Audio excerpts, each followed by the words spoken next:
అసలు Johnny master తెలీదు, Johnny master భార్య తెలీదు, ఇవన్నీ మీకు ఏమీ తెలియకుండానే అసలు జానీ మాస్టర్కి మీరు ఎందుకు సపోర్ట్ చేస్తున్నారు?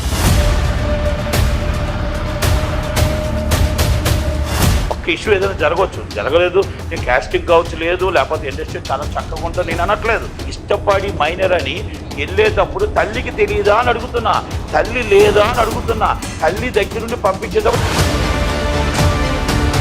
భార్య భర్తను కాపాడుకోవడం కోసం, నా పిల్లలను కాపాడుకోవడం కోసం నువ్వు ఎలా నా భర్తతో నువ్వు ఒక అసిస్టెంట్గా ఉండాలి, కానీ నువ్వు భర్తతో నువ్వు ఎలా ఉంటావు రిలేషన్షిప్లో అని అడిగి ఉండొచ్చు. Immediately Johnny master immediately suspend చేశారు. జానీ మాస్టర్ కంపెనీలని ఆ అమ్మాయి క్యాప్చర్ చేస్తారు.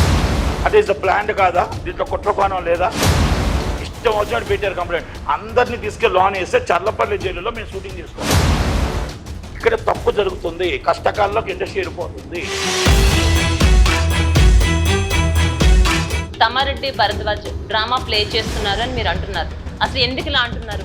ఇక్కడ ఇండస్ట్రీ నాశనం అయిపోతుంది, ఇండస్ట్రీ రేపు కష్టకాలంలోకి వెళ్ళిపోతుంది, ఇండస్ట్రీ ఇబ్బందికి వెళ్ళిపోతుంది. రేపు కోకో కోలా కంప్లైంట్లు వస్తాయి. వచ్చిన కంప్లైంట్లన్నీ తీసుకోకపోతే పిల్టు పట్టుకొని కొడతారు ఒక్కొక్కరిని. నేను ఒకటి ఎత్తుతున్నా, ప్రత్యూష కేసు ఏం జరిగింది ఇప్పటికీ మన ఇండస్ట్రీ ఛాంబర్లో ఈ రోజు కూడా చెప్పలేదు. ఆడబిడ్డకు అన్యాయం జరిగింది, ఝాన్సీగా సమాధానం చెప్పాలి. అలాగే అల్లు అర్జున్ గారికి మీరు రిక్వెస్ట్ పెట్టుకుంటున్నారు, మీరు అంటే న్యాయం వైపు ఆయన నిలబడతారని మీరు అనుకుంటున్నారా? 5 నిమిషాలు ఉండాల్సిన సాంగ్ 1.5 మినిట్ తీసుకొచ్చింది.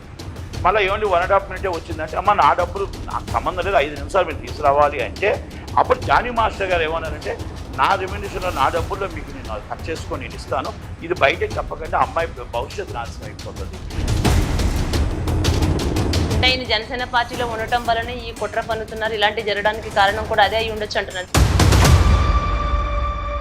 భర్తని భార్యని పిల్లల్ని దూరం పెట్టి ఈజ్ మత్ వెరీ రిలేషన్షిప్ ఈజ్ వెరీ డీప్గా వెళ్ళిపోతూ ఇక మామూలుగా కాదు వాళ్ళు వదిలేసే పరిస్థితికి తీసుకొచ్చేస్తుంది నా భర్తని అనుకునే సమయంలో కొన్ని రూపంగా కొన్ని ఆడియో క్లిప్పింగ్స్ బయటకు వచ్చిన వెంటనే అప్పుడు ఆమె వెళ్ళి వార్నింగ్ ఇచ్చింది.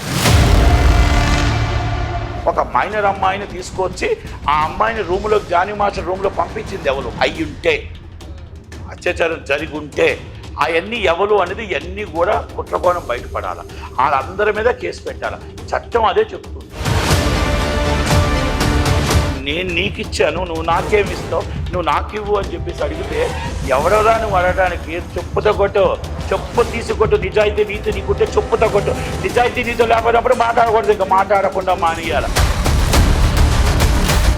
నీ స్వార్థం కోసం నువ్వు వెళ్ళావు, ఆయన స్వార్థం కోసం ఆయన వాడుకున్నాడు. దాన్ని తీసుకొచ్చి మళ్ళీ 5 సంవత్సరాలకు 10 సంవత్సరాలకు 9 సంవత్సరాలకు మమ్మల్ని మోసపోయాం, మోసం చేసామంటే మోసం చేసేవాడు ఉంటాడు, మోసపోవడం మన తప్పు కదా. మన మాన ప్రాణాలు తీసుకొచ్చి ఎక్కడో దేనికో వాళ్ళు ఏదో చిన్న క్యారెక్టర్ ఇస్తాం, మాన ప్రాణాలు తాకడ పెట్టడం మన తప్పు కదా.